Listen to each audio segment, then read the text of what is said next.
죽음 전문가로 알려진 엘리자베스 퀴블러 로스라는 사람이 죽음 직전에 있는 사람들을 인터뷰해서 쓴 책이 있습니다. 책의 이름이 인생 수업입니다. 이 책에는 죽음을 앞둔 사람들이 자기 인생을 돌아보면서 무엇이 가장 후회가 되느냐, 이걸 물어봤어요. 죽음을 앞둔 사람이 뭐가 가장 후회될까요? 여러분이 죽음을 앞에 두고 있다면 무엇이 후회될 것 같아요? 죽음을 앞둔 사람들은 내가 좀 젊었을 때 돈을 더 많이 벌지 못했음을 후회하지 않았습니다. 좀 더 큰 아파트에 살지 못했음도 후회하지 않았어요. 더 높은 지위에 오르지 못했음을, 더 큰 성공을 얻지 못했음을 후회하지 않았습니다. 죽음을 앞에 둔 사람이 한결같이 후회하는 것은 사랑하는 사람과 이 행복한 시간, 사랑하는 사람과 아름다운 시간을 갖지 못했음을 하나같이 후회했습니다. 왜냐하면 그의 인생의 시간이 끝났기 때문이죠. 젊을 때에는 시간이 무한정 있는 줄 알아요. 물론 젊은 사람들이 내가 영원히 산다 이렇게 생각하지는 않는데 아직 젊으니까 시간이 굉장히 많은 줄 알아요. 그래서 사랑하는 사람과 행복한 시간을 갖기보다는 돈을 더 벌기 위해 일을 하죠. 성공하고 더 높은 자리에 오르기 위해서 사랑하는 사람과의 행복한 시간을 뒤로 미룹니다. 나중에 성공해서 돈을 많이 벌고 또 높은 자리에 오르면 그때 이제 사랑하는 사람과 행복한 시간 갖겠다라고 생각하죠. 그래서 이제 원하는 성공도 했고 돈도 벌었고 바라는 것을 얻었는데 굉장히 많다라고 여겨졌던 시간이 어느덧 다 지나간 거예요. 죽음이 앞에 두고 있다는 거예요. 그러니까 후회하는 거예요. 그래서 대부분의 사람들은 죽음을 앞에 두고서야 사랑하는 사람과의 그 행복한 시간을 갖지 못했음을 하나같이 후회하는 거예요. 그래서 사랑하는 사람과의 아름다운 시간, 행복한 시간은 나중에 미룰 게 아니에요. 지금 사랑하는 남편과 아내, 사랑하는 자녀와 부모가 같이 행복한 시간, 의미 있는 시간을 가져야 돼요. 근데 사람들은 그러지 못해. 시간이 많은 줄 알고 그 시간을 다 이렇게 내가 원하는 거 얻으려고 하다가 결국 죽음의 앞에 두고서야 내가 잘못 살았구나, 헛살았구나 후회한다는 거죠. 그렇다고 해서 여러분 사랑하는 사람과 행복한 시간이 호텔 가서 스테이크 썰고 비싼 뷔페에서 먹고 이거 얘기하는 거 아니에요. 남편과 아내, 자녀들이 짜장면 하나 같이 먹어도 서로 사랑하면서 그 짜장면 먹는 그것이 행복이고 커피 한 잔 마시고 비싼 커피 아니도 좋습니다. 그냥 믹스커피 꼭 하나 놓고서라도 부모 자녀가 서로 이런저런 얘기 나누고 삶을 나눌 때 그것이 진정한 행복이지 뭘 많이 큰 것 해봐야 그의 행복이 아니라는 거죠. 이게 인간의 어리석음입니다. 오늘 네 번째 이 계명은 시간에 관한 계명입니다. 제가 전에 세 번째 계명 말씀드렸어요. 세 번째 계명이 뭐예요? 하나님의 이름을 망령되이 부르지 말아라. 자, 이 계명에 두 가지 의미가 담겨져 있다 말씀드려요. 첫 번째는 하나님의 이름을 악한 목적으로 사용하지 말라는 거죠. 내 악한 목적을 이루기 위해서 하나님의 이름으로 맹세하는 것을 하지 말라는 거예요. 성도들은 여러분의 악한 목적을 이루기 위해서 하나님의 이름으로 맹세하는 그런 죄를 범치 않기를 바랍니다. 자, 두 번째는 하나님의 이름을 잘 부르라는 거죠. 잘 사용하라는 거죠. 그래서 예수님의 이름으로 기도하고 하나님의 이름을 의지해서 간구할 때에 하나님이 응답하시고 이루어 주신다는 거죠. 베드로도 예수님의 이름의 능력으로 안진뱅이를 일어나 걷게 했듯이 하나님은 여러분들이 예수님의 이름의 능력을 믿고 이런 능력을 행하기를 원하셔요. 하나님의 이름을 의지해서 기도하는 걸 기뻐하십니다. 그리고 그렇게 기도하고 하나님의 이름을 부를 때 하나님께서 응답하시고 은혜 내려 주신다는 거죠. 그러므로 이 세 번째 계명은 하나님의 이름을 선한 목적으로 얼마든지 불러도 좋다는 거야. 이것이 하나님의 이름을 망령되이 부르지 말라는 말씀에 담긴 뜻입니다. 자, 네 번째 계명 뭡니까? 안식일을 기억하여 거룩히 지키라. 이 말씀, 이 계명에는 다른 하나님을 향한 세 가지 계명과는 다른 특징이 두 가지가 있어요. 첫 번째는 이 네 번째 계명은 나머지 세 가지 계명과 달리 긍정 명령이에요. 뭐뭇을 하라는 겁니다. 반면 다른 계명들은 하나님을 향한 다른 세 가지 계명은 뭐예요? 하지 말라는 거죠. 뭐뭐 하지 말라는 거예요. 신을 만들지 말아라. 우상을 섬기지 말아라. 하나님의 이름을 망령되이 부르지 말아라. 하지 말라는 거예요. 근데 네 번째 계명만 뭐예요? 안식일을 기억하여 거룩히 지켜라 하라는 거죠. 자, 두 번째, 이 네 번째 계명만 시간과 관련된 계명입니다. 자, 나머지 세 가지 계명은 공간과 관련된 계명이에요. 너희 집에서 신 만들지 말라는 거죠. 내가 사는 곳에서 우상을 숭배하지 말라는 거예요. 너희 삶의 자리에서 하나님의 이름을 망령되이 부르지 말라는 거예요. 이 나머지 세 가지 계명은 모두 다 공간과 관계된 명령인데 이 네 번째 계명은 뭐예요? 시간과 관계된 명령입니다. 안식일을 기억하여 거룩하게 지켜라. 여러분, 안식일을 기억하여 거룩하게 지켜라. 이게 무슨 뜻일까요? 사실 이것은 구약시대 유대인만이 아니라 신약시대 성도들에게도 중요한 문제였고 오늘날의 성도들에게도 매우 중요한 명령이에요. 안식 기억하는 것. 제가 전에 유대인의 그 미슈나에 대해서 여러분이 말씀드린 적이 있어요. 미슈나가 뭐냐? 성경에는 그렇게 나와요. 장로들의 전통 또는 구전 이렇게 나옵니다. 여러분 성경 읽다가 장로의 전통 또는 구전이라는 말이 나오면 이게 뭐다? 이게 미슈나는 뭐냐? 쉽게 설명하면 율법 해설서. 즉 안식일을 거룩히 지키는 게 뭐냐? 율법을 잘 지키는 게 뭐냐? 이것을 세세하게 설명하고 규정하는 것이 바로 이게 미슈나예요. 그런데 우리 생각에는 뭐 말도 안 되는 그런 것들까지 아주 세세하게 이 미슈나에서 규정하고 있는데 그 중에 하나가 안식일에 벼룩을 잡는 것과 이를 잡는 것을 구분했어요. 안식일에 벼룩을 잡는 것, 이를 잡는 것, 하나는 안식일을 범하는 것이고 하나는 안식일을 범하지 않는 것입니다. 자, 여러분 생각에 이게 미슈나에서 기록된 건데 어떤 것을 잡으면 안식일을 범하는 것이고 벼룩이나 이 중에서 뭘 잡으면 안식일을 범하는 것이고 뭘 잡으면 안식일을 범하지 않은 것일까요? 벼룩을 잡으면 안식일을 범한 것이다. 나는 이를 잡으면 안식일을 범한 것이다. 뭐 같아요? 미슈나에서는 벼룩을 잡으면 안식일을 범하는 것이고 이를 잡으면 안식일을 범하는 것이 아니다. 이렇게 규정이 났어요. 왜 그랬을까요? 뭐 그렇게 한 데는 나름도 이유가 있을 거 아니에요. 그냥 막 하진 않았을 거 아니에요. 자, 벼룩은 어떤 곤충입니까? 뛰어다니는 것을 잡는 것은 사냥하는 겁니다. 사냥하는 것은 일하는 거죠. 그러니 안식일에 벼룩 잡으면 안식일을 범한 거예요. 일을 했으니까. 근데 이는 어떻게 기어다닙니다. 꼬물꼬물 기어다녀요. 기어다니는 걸 잡는 것은 사냥이 아니죠. 사냥하지 않았더니 일을 하지 않은 겁니다. 그러니 안식일에 일을 잡으면 안식일을 범하는 것이 아니죠.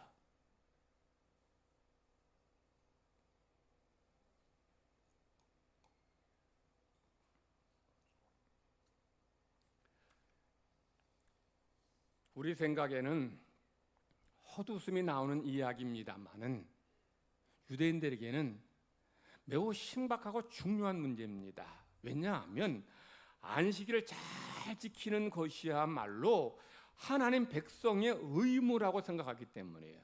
그래서 유대인들은 안식일에 아파트나 호텔에 엘리베이터가 자동으로 층층마다 자동으로 열리고 닫히도록 했어요. 그러니까 모든 엘리베이터의 그 층층마다 다 버튼이 눌러져 있어요. 버튼 눌러져 있으면 꺼지지도 않습니다. 그러니까 1층에서 10층 올라가려면 2층에 올라가서 엘리베이터 열렸다가 꺼지고 3층 올라가서 엘리베이터 열렸다가 꺼지고 닫혔다 열리고 계속 그래요. 엘리베이터 버튼을 누르는 것은 뭐 가볍게 터치하는 거지만 요거 누름으로 인해서 수백 킬로그램 되는 엘리베이터를 이동하는 거예요. 움직이는 겁니다. 굉장히 큰 일이죠. 그러니까 안식일에 엘리베이터 버튼 누르는 것은 큰 일을 한 것이고 안식일을 범한 것이에요. 그러니 안식일에는 모든 엘리베이터 버튼이 다 켜져 있어요. 제가 성지순례 갔을 때 안식일에 숙소로 갔는데 버튼이 다 켜져 있는 거예요. 버튼이. 그래서 마침 제 방이 3층이라서 다행이지 만약에 10층이 넘었으면 오르고 내리는데 시간 한참 걸렸을 거예요. 층마다 다 열리고 닫히고 열리고 닫히니 얼마나 시간 많이 걸렸을까요? 그뿐이 아니에요. 유대인들은 안식일에 불을 켜면 이게 안식일을 범한 것이니까 안식일 전날, 안식 시작하기 바로 전에 가스불을 켜놔요. 약하게 켜놓죠. 그리고 안식일 되면 이제 밥을 하려고 하면 그게 크게 세게 틀어놨다가 다시 이제 안식일 이제 다시 밥 먹을 때까지 약하게 이제 꺼놨다가 다시 이제 밥할 때는 다시 세게 켜놔요. 불을 켜면 그게 안식일을 범한 거니까 미리 켜놨다가 안식일 내 24시간 동안 사용할 때는 크게 불을 밝히고 그리고 사용하지 않을 때는 약하게 켜놓고. 이스라엘과 이 아랍권과의 그 유명한 6.1 전쟁이 있습니다. 왜 6.1 전쟁이 생긴지 알아요? 안식일 때문이에요. 이스라엘 군인들이 안식일에 총을 들고 싸우는 것은 안식일을 범하는 겁니다. 그러니 안식일이 오기 전에 전쟁 끝내버렸어요. 6일 만에. 이만큼 유대인들에게 있어서 안식일을 지키는 것은 목숨만큼 굉장히 중요한 거예요. 그런데 예수님은 그런 유대인들의 모습을 뭐라고 하냐? 율법주의라고 책망을 하셔요. 오늘 우리 은혜가 신약의 말씀을 잘 읽었는데 거기에 보면 예수님께서 율법주의에 빠진 이 바리새인들, 서기관들을 책망하시는 내용이 뭐라고 책망하시느냐? 그들이 박하와 회양과 근처 11조는 잘 드렸는데 뭘 안 했어요? 그보다 더 중요한 정의와 긍휼, 믿음을 버렸다는 거예요. 이 말이 무슨 말씀인가 하면 이스라엘 백성들만이 아니라 오늘날의 성도들은 하나님 앞에 온전한 11조 드려야 될 뿐만 아니라 그리고 정의와 긍휼을 실행하고 믿음대로 살아라라는 거예요. 그게 안식일의 본 정신이라는 거예요. 그런데 유대인들은 자기들 마음대로 취사 선택하는 거예요. 이건 내가 별로 마음에 안 드니 이건 안 하고 이건 내가 괜찮으니 하고 이렇게 자기들 마음대로 취사 선택했다. 그래서 주님 앞에 율법주의라고 책망받은 거예요. 율법주의는 뭐예요? 하나님의 말씀에 담긴 의미를 찾는 게 아니고 내 생각, 인간의 생각대로 살아가는 거예요. 이 율법을 잘못 적용하는 거예요. 그러니 안식일에 벼룩 잡으면 안 되고 이 잡으면 된다. 이렇게 하는 거예요. 여러분, 이런 거 하나님 원할 거예요. 하나님이 안식일에 벼룩 잡았다고 우리 책망하시고 이 잡았다고 괜찮다. 그렇게 하시겠냐는 거예요. 이처럼 율법주의에 빠지게 되면 하나님께서 기뻐하시는 것에 대한 관심이 없고 하찮은 것, 쓸데없는 것에만 마음을 두고 시간을 보내는 거예요. 이게 유대인들만의 모습이 아니에요. 중세 시대에 신학자들 또는 성직자들이 어떤 짓거리까지 했는가 하면 그들이 성경 연구한다고 이 귀신의 능력에 대해 연구한다면서 이 바늘이 있는데 요거보다 더 날카로운 바늘 위에 귀신이 몇 마리나 올라갈 수 있겠느냐, 이런 거 가지고 논쟁, 이런 거 가지고. 여러분, 이 바늘 위에 귀신이 100마리 올라가면 어떻겠고 1000마리 올라가면 어떻겠어요? 그게 뭐가 중요해요? 성직자의 사명은 뭐예요? 말씀을 잘 공부해서 성도들에게 잘 가르치고 잘 전하는 거예요. 성도들의 사명 뭐예요? 말씀을 듣고 순종하는 거예요. 즉 성직자와 성도의 사명은 복음을 전하고 그리스도의 사랑을 실천하는, 이게 우리에게 주신 사명이에요. 그런데 성직자들의 해야 될 본질을 놓치니까 이 바늘 위에 귀신이 몇 마리나 올라가게 있겠냐고 이따위 아주 시간 보내고 허비하는 거예요. 성도들이 신앙의 본질을 잃게 되면 안식일에 벼룩 잡아야 되느냐 말아야 되느냐, 이런 거 가지고 여기에 매이게 된다는. 그래서 하나님은 안식일을 기억하여 거룩히 지키라 라고 말씀하셔요. 제가 전에 성경 해석의 가장 중요한 원칙을 뭐라 하느냐, 성경은 어떻게 해석하라? 성경은 성경으로 해석하게 하라. 그러니까 이 성경 말씀에서 이 말씀을 어떻게 말씀하시니 잘 귀 기울여 들으면 이 말씀의 의미를 우리에게 알려주신다는 거죠. 자, 그러면 오늘 8절에 안식일을 기억하여 거룩히 지키라는 의미가 무엇인지 8절 말씀에서 잘 말씀해요. 안식일을 기억하여 거룩히 지킨다는 것, 안식일을 잘 지키는 첫 번째 의미는 뭐냐? 첫 번째, 안식일을 기억하는 거예요. 뭘 기억해? 안식일은 나머지 6일과 다른 날이라는 것을 기억하라는 거죠. 자, 6일은 누구의 시간이에요? 우리 시간, 인간의 시간입니다. 그런 6일 동안 일해도 돼요. 열심히 일하면 됩니다. 근데 안식일은 누구의 날이에요?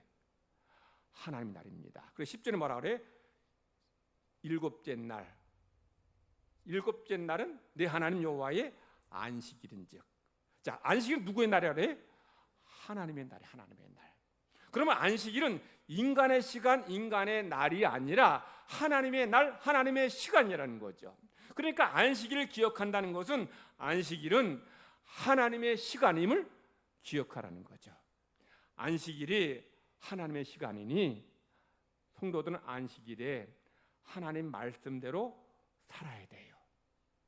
안식일이 하나님의 날이니 성도들은 안식일에 하나님을 기쁘시게 해야 돼요. 자, 성도들이 언제인들 하나님의 말씀을 순종하지 않겠으며 언제인들 하나님을 기쁘게 하지 않겠냐마는, 특별히 안식일은 누구의 날? 하나님의 날이니까 다른 때 혹시 못했대도 안식일만은 하나님 말씀대로 잘 순종하라는 거예요. 안식일은 하나님을 위한 날이니 안식일 하나님을 기쁘시게 하라는 겁니다. 자, 우리 자녀들이 평상시에도 우리 부모의 은혜를 감사하고 부모를 기쁘게 해야 되지만, 특별히 어버이날, 부모님의 생일에는 더 부모를 기쁘게 해야 됩니다. 왜냐하면 어버이날, 부모님 생신은 무슨 날이에요? 부모님을 위한 날, 부모님을 위한 날. 그러니까 그날만은 평상시에 좀 효도하지 못한 자식들도 그날만 좀 효도하고 부모 말 잘 들으라는 거예요. 마찬가지죠. 안식일이 하나님의 날이니 특별히 하나님의 말씀을 잘 듣고 순종하라는 거예요. 안식일양 하나님의 뜻이 뭘까요? 우리 안식일엔 내 아들이나 내 딸이나 내 남종이나 내 여종이나 내 가축이나 내 문 안에 머무는 객이라도 아무 일도 하지 말라. 이게 안식일을 향한 하나님의 뜻이고 바람입니다. 즉 하나님은 안식일에 우리만, 부모만 쉬는 게 아니라 내 자녀들, 종들, 가축까지도 일시키지 말라는 거예요. 안식일에 온전히 쉬라는 거예요. 즉 안식일을 향한 하나님의 첫 번째 뜻은 안식일은 일로부터 벗어나 쉬는 거, 쉼을 가지라는 거예요. 왜냐하면 일주일 동안 세상에서 일했잖아요. 세상에서 힘써 일했으니 안식일에는 우리 육체가 쉼을 갖도록 하라는 거죠. 하나님께서 6일 동안 일하시고 7일째 된 날에 안식하셨어요. 쉬셨으니 우리 인간도 하나님은 7일째 되는 날 안식일에 쉼을 갖기를 원하셔요. 이것이 안식일을 향한 하나님의 첫 번째 뜻이고 안식일을 잘 지키는 의미인 거죠. 두 번째, 안식일을 거룩하게 지키는 것은 어떤 의미냐? 감사하는 거죠. 자, 오늘 우리가 주신 구약의 말씀에서 하나님께서 이 안식일을 잘 지키라고 이렇게 거기서 이제 말씀하고 있어요. 신명기 5장에서도 이제 10계명에 대해서 말씀 10계명. 신명기 5장하고 출애굽기 20장을 평행기사래. 평행기사. 이 무슨 말이냐면 같은 내용을 다루고 있는 거죠. 자, 그런데 여러분들 읽으면서 그걸 구별하셨나 모르겠는데 출애굽기에서는 안식일 준수의 의미를 뭐로 말씀하신가 하면 하나님께서 6일 동안 일하시고 7일째 된 날에 쉬셨으니 안식일에 쉬라는 거예요. 자, 그런데 신명기에서는 안식일 준수의 의미를 어떻게 찾는가 하면은 이스라엘 백성의 출애굽 사건으로 말씀하셔요. 자, 출애굽기에서는 이스라엘 백성이 안식일을 지키라는 이유를 어떻게 말씀했냐면 내가 하나님이 6일 동안 일하시고 7일째 된 날에 쉬셨으니 너희들도 7일째 된 안식일에 쉬라. 이게 이제 출애굽기에서 명령하는 뜻이에요. 첫 번째 의미죠.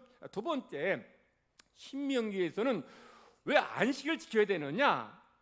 안식일, 하나님께서 이스라엘 백성을 애굽에서 건져 주시고 구원해 주셨기에 그래서 이스라엘 백성은 안식일을 지키라는 거죠. 하나님이 이스라엘 백성을 종살이 하던 애굽에서 건져 주셨고 구원해 주셨으니 이스라엘 백성은 안식일에 나를 구원하신 하나님의 은혜와 사랑을 감사하며 하나님 앞에 예배하고 찬양하라는 거죠. 즉 안식일을 지켜야 될 이유를 뭐라 말씀해요? 감사요, 예배요, 찬양인 거예요. 왜? 하나님이 우리를 죄악 가운데, 우리를 이런 억압 가운데, 이런 노예 상태 가운데 건져주시고 구원해 주셨으니 그 은혜와 사랑에 감사해서 안식일에는 온전히 하나님 앞에 감사로 예배하라는, 감사로. 그러므로 감사 없는, 예배 없는, 찬양 없는 그런 안식일, 진정한 안식일이 아니에요. 안식일 쉬라고 했어요. 쉬지만 쉬기만 하면 안 된다는 거죠. 안식일이 뭐예요? 쉬면서 주님 앞에 나와서 하나님께 나와서 뭐 하라는 거예요? 하나님을 찬양하고 하나님을 예배하고 하나님의 은혜를 감사하라는 거예요. 그런데 안식일에 쉬기만 한다면 이 뭐예요? 본질이 빠진 거, 본질. 감사와 예배가 없는 안식일은 뭐예요? 시쳇말로 안고 없는 찐빵과 똑같은 거예요. 그러므로 안식일을 지킨다는 것은 쉬면서 하나님의 은혜를 감사하고 예배하는 거예요. 이렇게 하는 것이 시간을 거룩하게 하는 거예요. 안식일을 기억하여 거룩하게 한다는 것은 시간을 거룩하게 하는 거예요. 이거 시간을 거룩하게 한다는 것은 안식일에 하나님을 예배하는 것이고 안식일에 하나님을 찬양하는 것이고 안식일에 하나님의 은혜를 감사하는 것, 이게 바로 시간을 거룩하게 하는 것이에요. 그럼 여러분이 안식일에 하나님의 은혜를 예배하고 감사하고 하나님을 찬양하고 예배한다면 여러분은 시간을 거룩하게 하는 거예요. 이것이 바로 하나님께서 우리에게 말씀하신 안식일을 거룩하게 지키라는 명령입니다. 제가 앞에서 유대인들 미슈나에서 벼룩은 잡으면 안 되고 안식일에 이는 잡아도 된다는 말씀드렸어요. 유대인들이 안식일에는 엘리베이터를 층층마다 다 자동으로 열리고 닫히겠다라고 말씀드렸습니다.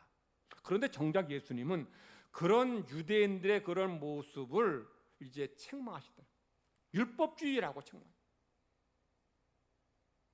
근데 우리가 이 유대인들의 이런 모습 속에서 우리가 배워야 될 것이 있어요. 미슈나에서 안식일에는 벼룩을 잡으면 안 되고 이는 잡아도 된다라고 그렇게 규정하게 된 이유가 뭘까요? 안식일을 철저하게 지키기 위함이에요. 그들인들 안식일에 뭐 벼룩은 잡으면 안 되고 이는 잡아도 된다 이렇게 하고 싶겠어요? 그들인들 안식일에 엘리베이터 다 층층마다 세워지게 해서 열리고 닫히고 하고 싶겠냐는 거죠. 그럼에도 불구하고 유대인들이 그렇게 하는 이유가 뭐예요? 작은 것을 허용하면 큰 것을 허용하게 돼요. 안식일에 작은 것 용납하면 나중에는 안식일 자체를 범하게 되고 더 나아가 하나님을 향한 신앙과 믿음, 본질까지도 잃어버릴 수 있다는 거예요. 그러니 그렇게 되지 않도록 철저하게 안식일을 지키려고 하는 거예요. 그렇게 하지 않으면 나도 모르게 어느 순간에 본질을 잃어버리게 되고 안식일을 범하게 되고 하나님을 향한 신앙에서 멀어지게 돼요. 자, 그런 면에서 한국 교회는 이 안식일의 작은 것을 용납하고 허용하는 그런 경향이 있는 것 같아요. 한국 교회가 요즘에는 우리 오후 예배 드립니다만 옛날에는 저녁 예배 드렸어요. 근데 한 30년 전부터 예배 시간을 오후 예배로 2시, 3시로 바꿨습니다. 자, 그렇다고 해서 여러분 주일 저녁 예배가 성경적이다, 이 얘기하려고 하는 게 아니에요. 왜 주일 저녁 예배를 왜 주일 오후 예배로 바꿨느냐는 배경을, 이유를 말씀드리는 거예요. 왜 한국 교회가 주일 저녁 예배를 주일 오후 예배로 왜 바꿨을까요? 우리들의 편의 때문이죠. 자, 오전에 나와 예배 드리고 또 집에 갔다가 또 오후에 나와 예배 드리려니 불편한 거예요.